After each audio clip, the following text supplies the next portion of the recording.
With me now is Democratic Congressman Tom Malinowski of New Jersey, member of the Foreign Affairs and Homeland Security Committees. Congressman, thank you for being back on the show. Good afternoon.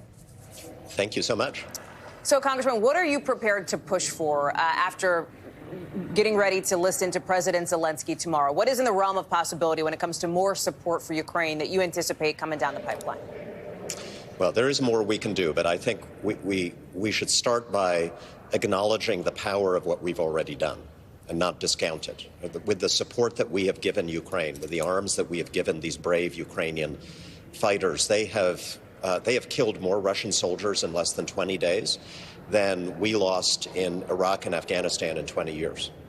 We have sanctioned the Russian economy back to the 1930s in just a couple of weeks. This is extraordinarily powerful, and it's one of the reasons why the Ukrainians are having success in the field. I expect President Zelensky to appreciate that, but to ask for more, as he should. He has been talking understandably about closing the skies over Ukraine.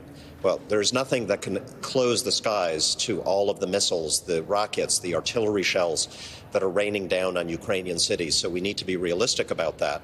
But we can and should get them more advanced anti-aircraft systems, the S-300 system in particular, which a lot of our Eastern European allies have.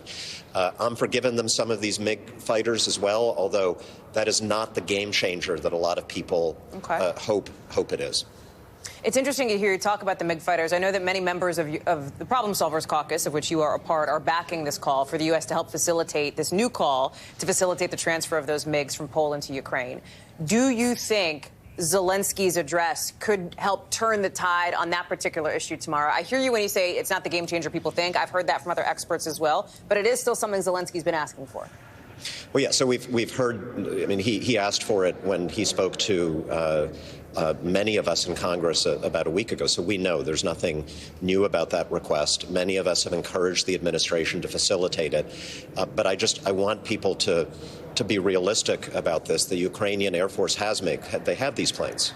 They're not flying them very often because the Russian air defenses are lethal, and because, frankly, there are other ways and probably more effective ways of taking Russian aircraft out of the skies, other ways to deal with the artillery and the rocket fire that is the #1 cause of the devastation that the Ukrainians are suffering right now. So, again, I want to give them everything they need, even if it's the less important stuff. But the most important thing, I think, right now, and the administration they say they're doing this, scour the world for every advanced piece of anti-aircraft system that we can give them, the drones, the offensive drones that are taking out the Russian artillery and tanks, and more of the anti-tank weapons that they've used to such lethal effect. You have legislation on seizing the assets of Russian oligarchs. There's also now this bipartisan group of senators that has introduced the idea of potentially cash rewards, right? Green lighting that for information that leads to the seizure of arrests from those oligarchs that have been sanctioned. Is that something you could get behind? Totally. I totally support that. And in terms of my legislation, which also was introduced in the Senate today, you've seen those $600 million yachts. They could pay for rebuilding a lot of Ukraine. A $1 billion soccer team owned by a Russian oligarch in England, that could pay for a lot of rebuilding Ukraine. And I want to give the administration the authority not just to block those assets, but also to seize them and to use that wealth that was stolen in Russia to help the people that Russia is devastating in Ukraine today. You are, of course, on the Foreign Affairs Committee, as we mentioned. So I want to ask about this, Ukraine's bid to join NATO, essentially.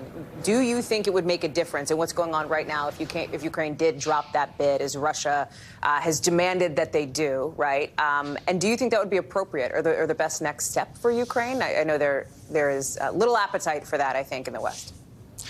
It's totally up to them. We shouldn't encourage them or discourage them. But my personal view is that it would make absolutely zero difference. Ukraine in 2010 did drop its demand to join NATO. They passed a law, a resolution of their parliament saying, we don't want to join any military alliance, and Putin invaded them anyway in 2014. This is not about NATO. This is about Putin wanting to extinguish Ukraine as a successful, independent, democratic country. So personally, I don't think it would make any difference. Congressman Tom Malinowski, thank you so much for your time this afternoon. I am sure you are looking forward to hearing from President Zelensky again tomorrow morning, as we all are. Thank you.